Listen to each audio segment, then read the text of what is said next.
أعوذ بالله من الشيطان الرجيم.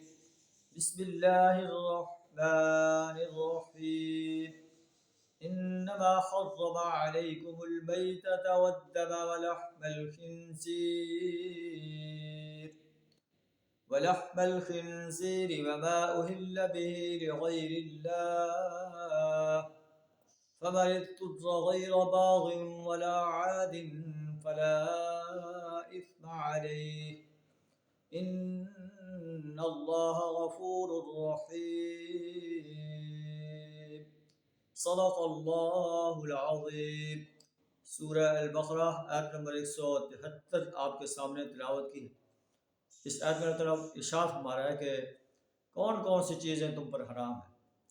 انما حرم علیکم المیتہ، اللہ نے تم پر مردار کو حرام کیا ہے، والدم اور خون کو حرام کیا ہے، ولحم الخنزیر خنزیر کا گوشت تم پر حرام کر دیا ہے، وما اہل بہ لغیر اللہ اور جس چیز پر اللہ کے سوا کسی اور کا نام پکارا گیا ہو، کسی بت کا، کسی انسان کا، کسی جن کا، کسی فرشتے کا، کسی نبی کا، کسی ولی کا، وہ بھی اللہ ہمارا تمہارے لیے حرام ہے.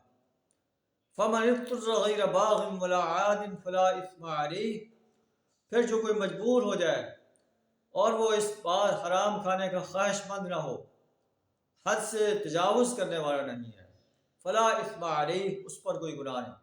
مجبوراً حرام چیز انسان کو اپنی جان بچانے کے لیے کھانے پڑ جائے تو کھا سکتا ہے.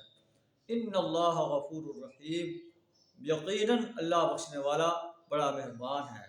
اللہ سبحانہ ہمیں اپنے اس آرڈر پر عمل کرنے کی توفیق عطا فرمائے. وآخر دعوانا ان الحمد للہ رب العالمین.